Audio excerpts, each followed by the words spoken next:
RTC కార్మికులు అనేక సమరశీల పోరాటాలు చేసి అనేక హక్కులు కాపాడుకున్నారు, సమస్యలు పరిష్కరించుకున్నారు. తెలంగాణ ఉద్యమంలో ఆర్టీసీ పోషించిన పాత్ర యావత్ తెలంగాణ సమాజం అంతా కూడా ఇప్పటికీ మర్చిపోదు.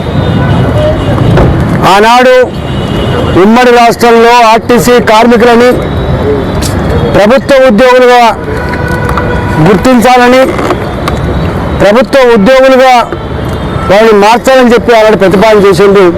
కానీ అమలు కాలే.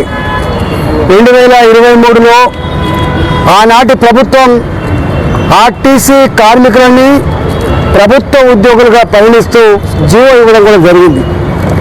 కానీ ఈనాటికి ఈ ప్రభుత్వం వచ్చిన తర్వాత వాళ్ళకు ఒక అపాయింటెడ్ డేట్ పెట్టుకొని డేట్ ఏర్పాటు చేసుకొని ప్రభుత్వ ఉద్యోగులుగా వాళ్ళ కళ అయితే ఉందో సాకారమైందని చెప్పి భావించారు.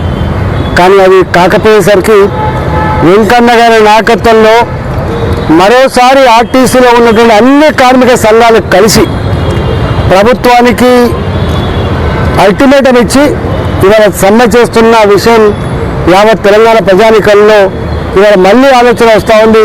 అయ్యో, ఆర్టీసీ కార్మికులంతా కూడా ప్రభుత్వ ఉద్యోగం పరిగణించింది కదా, వాళ్ళకు మంచి జీవితాలు, మంచి జీతాలు, ఉద్యోగ భద్రత దొరికింది కదా అని చెప్పి భావిస్తున్న ప్రజానీకానికి మరోసారి ఈ ప్రభుత్వం చేసిన మోసం ఏందో అర్థమవుతా ఉంది.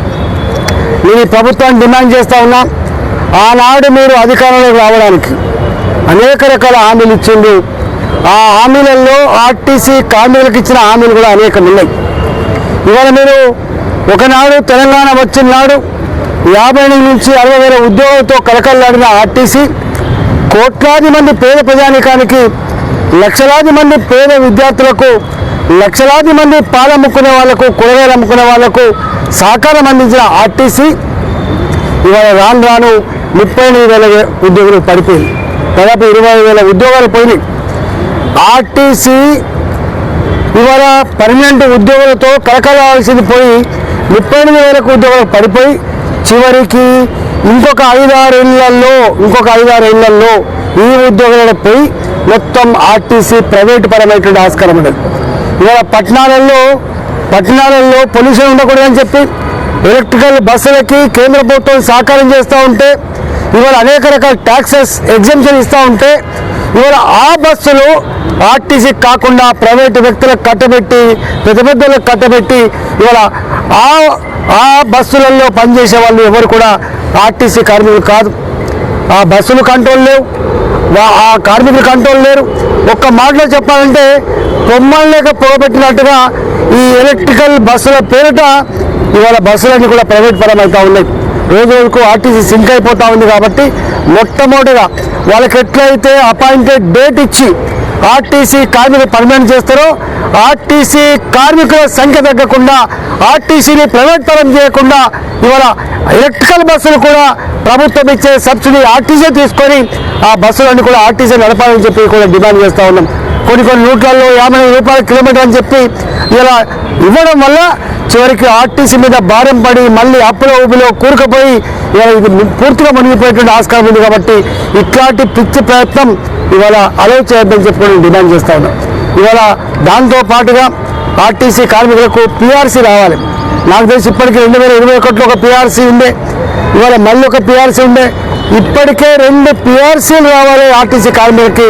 కానీ ఇవాళకి కూడా దాని మీద ఒక మాట కానీ ఇక కనీసం చర్చ జరిపే పాపాన పోలేదు. కాబట్టి ఇక పేన మీద పొయ్యిల పడ్డట్టుగా ఆర్టీసీ కార్మికులు భావిస్తూ ఉన్న ఈ సందర్భంలో కాంగ్రెస్ ప్రభుత్వం అనేక రకాల మాటలు చెప్పి అధికారంకి వచ్చింది. కాబట్టి ఆర్టీసీ కార్మికులు చేస్తున్న సమ్మె వాళ్ళ డిమాండ్ల మీద జేఏసీని పిలిపించుకొని వెంటనే ఈ సమస్య పరిష్కారం చేయాలని చెప్పి డిమాండ్ చేస్తూ ఉన్నా.